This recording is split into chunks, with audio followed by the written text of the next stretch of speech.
You should answer the questions as you listen, because you will not hear the recording a second time. Listen carefully and answer questions 1 to 5. Platinum Card Service, Rebecca speaking. How may I help you? I've got a few problems with my credit card account. Okay. What is your credit card number? Let's see. It's here somewhere. Here it is. Can I just take the card number, please? Yes, it's 6992 6992 3443 3443 1147 1147 8921. 8921. Right. Can I just check that? 6992 3443 1147 8921. That's it. And your name? Carlos da Silva. I just need to check a few details for identification and security, if you'll bear with me. That's okay. And what's your postcode? SE1 8PB. SE1 8PB. That's it. Vauxhall Close, London? Yes, that's right. And the house number? 43. And can you give me your date of birth? 13th of the 7th, 63. And one further check, if I may. Can you give me your mother's maiden name? Yes, it's Moore. Is that Moore? Yes, that's it. Before the caller and operator continue their telephone conversation, look at questions 6 to 10.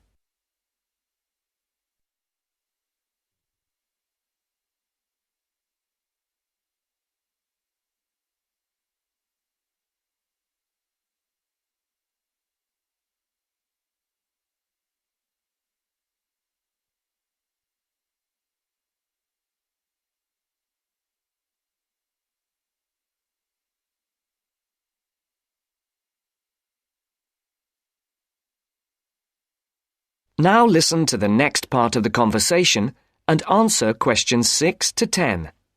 For these questions, there are 3 alternatives: A, B, and C. Decide which alternative is the most suitable answer and circle the correct letter. Yes. Now, can we get on with this? Yes, sir, certainly. I'm sure you'll appreciate that all these checks are necessary for security reasons. So, what exactly is the problem? Problems? Okay. Well, first, your computer seems to have gone mad.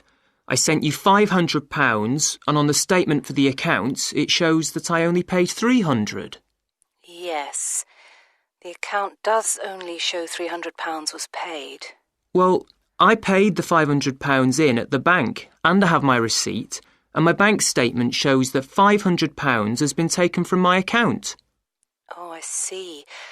What I'll do is check with the bank and see what they say. OK. You said there was something else? Yes, as if that wasn't enough. My account shows that £107.27 was paid to a company called Pan Express. I don't know who this is. Let's have a look. Well, it is genuine. I can assure you it's not mine. It was made on the evening of the 12th of May. Maybe it's a restaurant bill you forgot about? There's no way that... Oh, wait, hold on. Yes. Oh, it's okay. I've just realised what it is. It is a restaurant bill. The name of the company is different from the name of the restaurant. My mistake. I'm sorry. That's okay. Was there anything else? I don't know if I dare. What is it anyway? Well, it's, the amount of interest seems to have gone up. If you look at your statement for April, you'll see that the rate went down from 16.27% to 14.99% that month. Oh, yes, you're right. Was that everything? Yes, basically it is. OK. And can you check my payment? Oh, yes, I'll do it. Can I phone you back? I'll be at home for the next 2 hours. I have to leave at 11. Right. What's your number? 020 7989 7182. Hold on. 020 7979? No, it's 7989 and then 7182. So it's 020 7989 7182. Yes, that's it. OK, I'll phone you straight back. Thanks. Bye. That is the end of part 1. You now have half a minute to check your answers.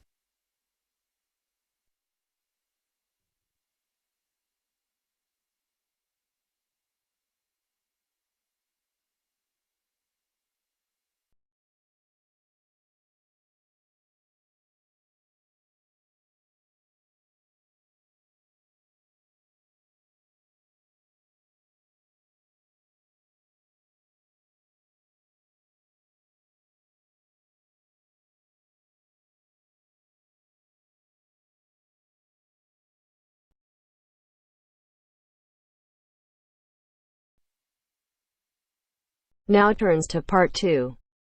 Part 2. You will hear a library assistant talking about the library she works in. You now have 30 seconds to read questions 11 to 15.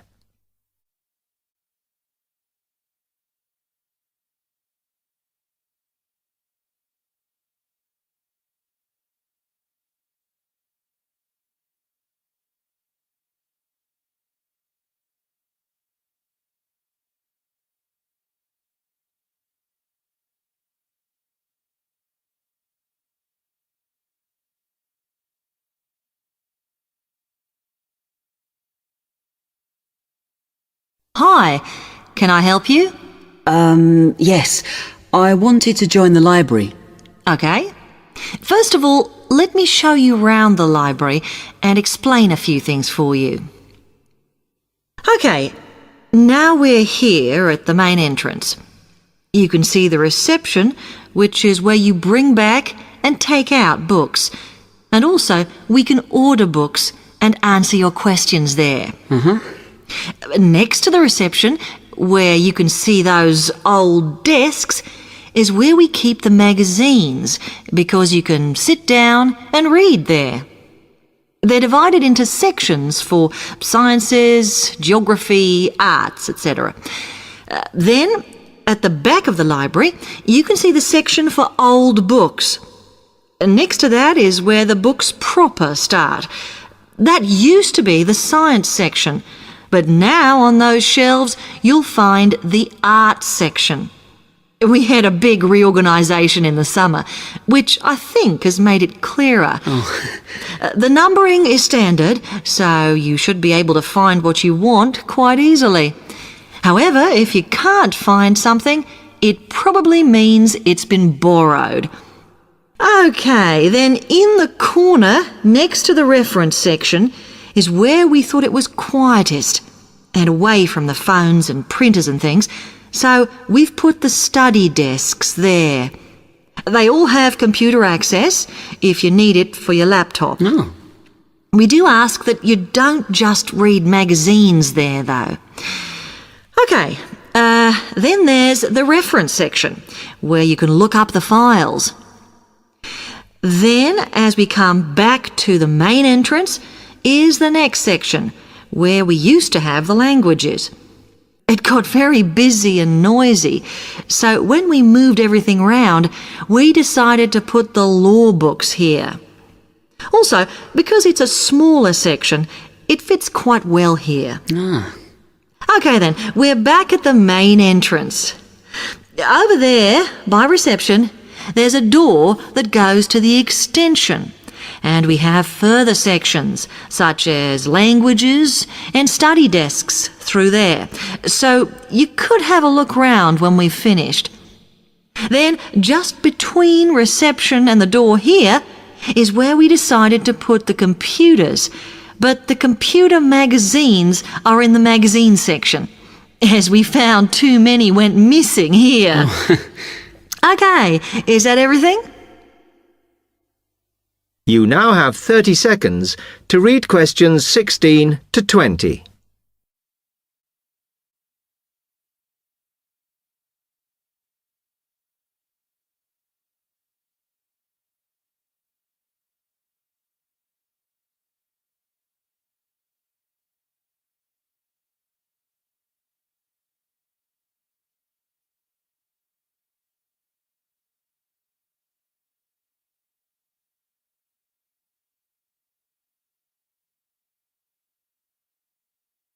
That's great, thanks.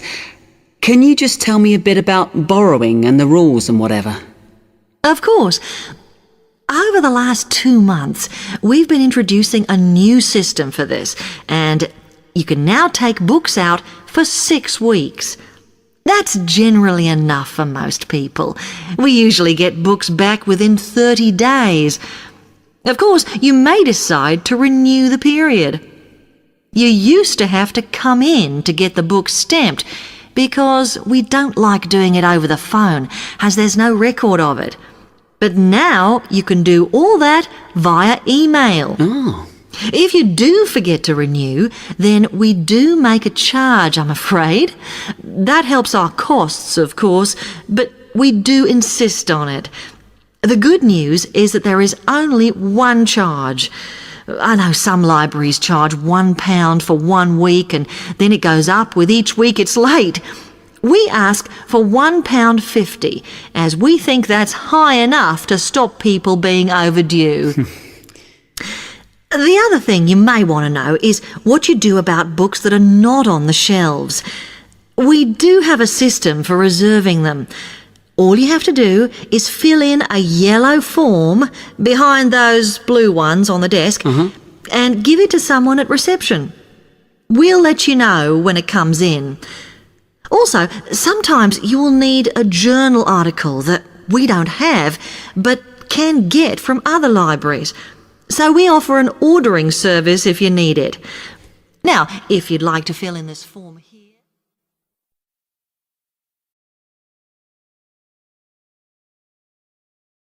That is the end of part 2.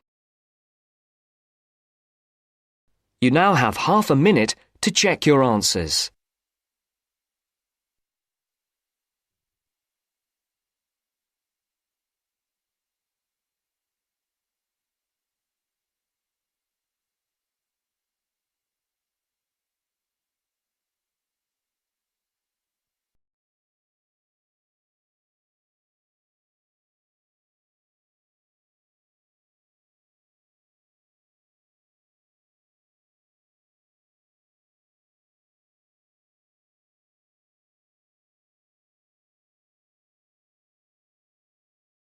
Now turns to part 3. Part 3. You will hear a business studies student called Sam talking to his tutor about an IT project he is going to do for a local company called Turner's. First, you have some time to look at questions 21 to 26.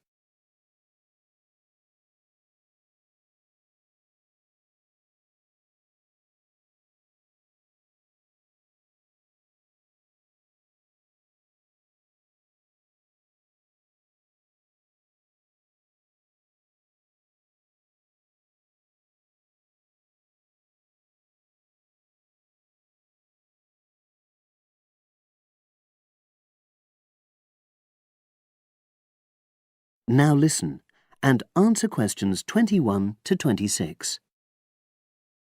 Hello, Sam. Come in and sit down. Thanks. You're here to discuss your company-based IT project, aren't you? Yes, I've been to see the manager and he's given me a lot of ideas about projects that the company would find useful, but I wanted to ask your opinion about them before I choose one. Yes, that's fine.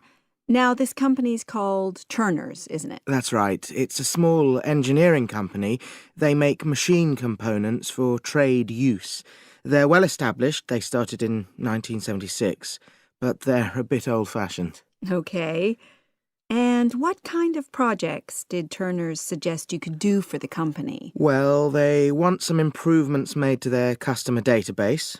The one that they've got at the moment isn't very useful in some ways. I had a quick look at it.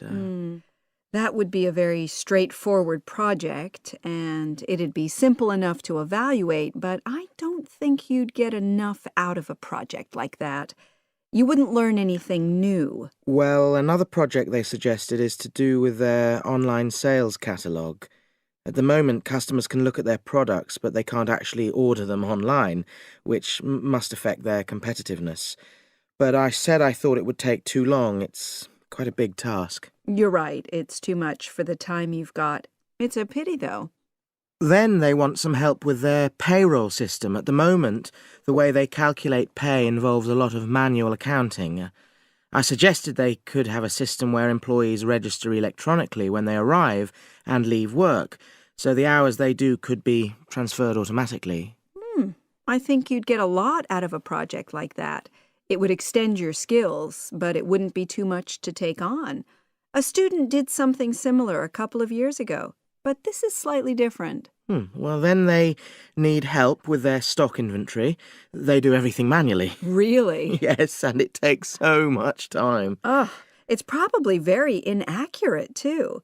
An electronic inventory would probably be the biggest single benefit for the company. I'm surprised they haven't had it done before. I know. Then they wanted to improve their internal security. The manager had visited other companies where the staff use swipe cards to access various areas of the building. It sounded useful, but the trouble is I'm not really sure how to do it. Well, I think you're right in that assessment. At the moment, it's probably a bit beyond your level of knowledge. Is that all? Just one more. Customer service. They want to be able to collect feedback from their customers in a more systematic way. At the moment, it's a bit of a mess, and they probably lose business as a result. Would that involve you going to see customers at their own premises? Because in that case, you might have to do a fair amount of traveling, and that would incur expenses that haven't been agreed with these companies. I never thought of that. Well, it might not be a problem, but it's something that needs clarifying. Well, I hope that's been helpful in narrowing down the options. Yes, it has, thanks. I'll be able to make a decision now. But while I'm here, can I talk to you about coursework? Sure. Now you have some time to look at questions 27 to 30.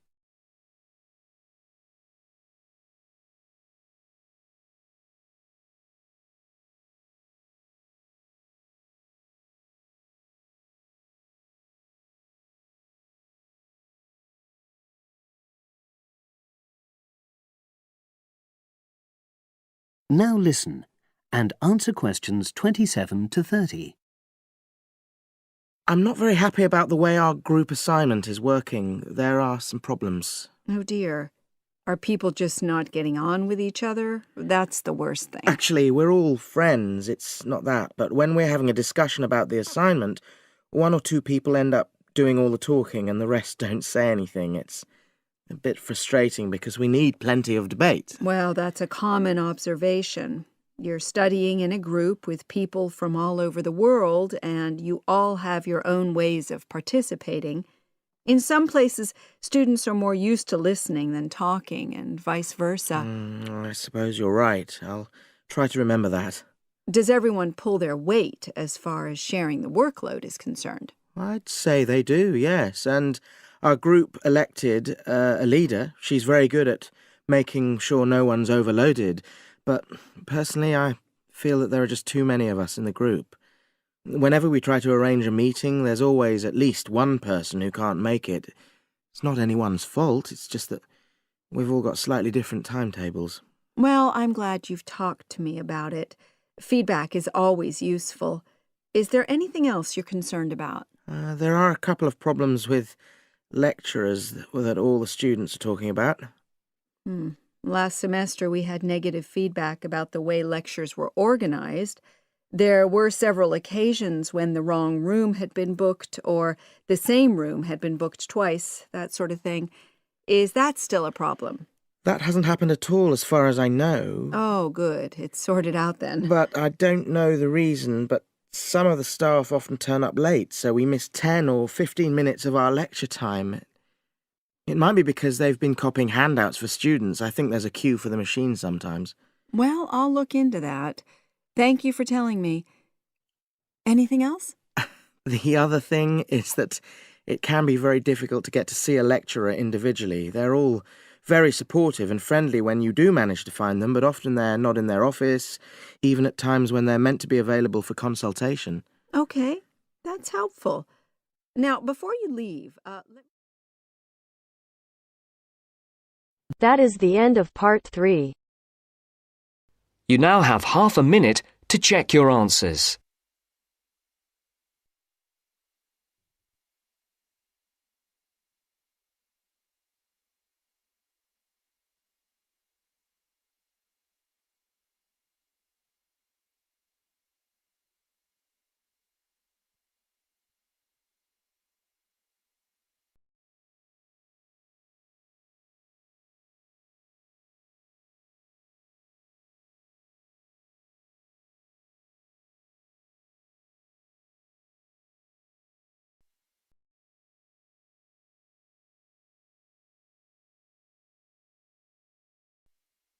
Now turns to part 4. Part 4. In this section, you'll hear an interview on IQ tests. First, you have some time to look at questions 31 to 40.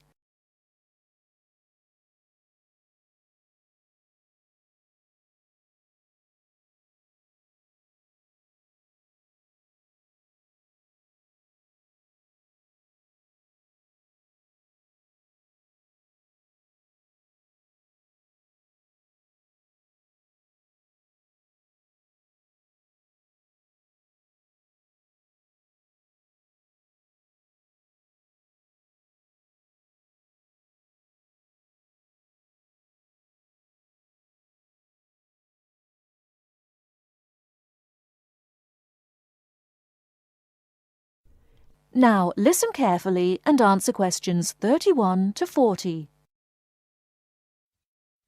Mrs. Kellerman, a specialist in child psychology, is interviewed by Bridget. Mrs. Kellerman, why is it that some children perform much better than others at school? Obviously, it can't be denied that certain children are brighter than others, but it's not as simple as that.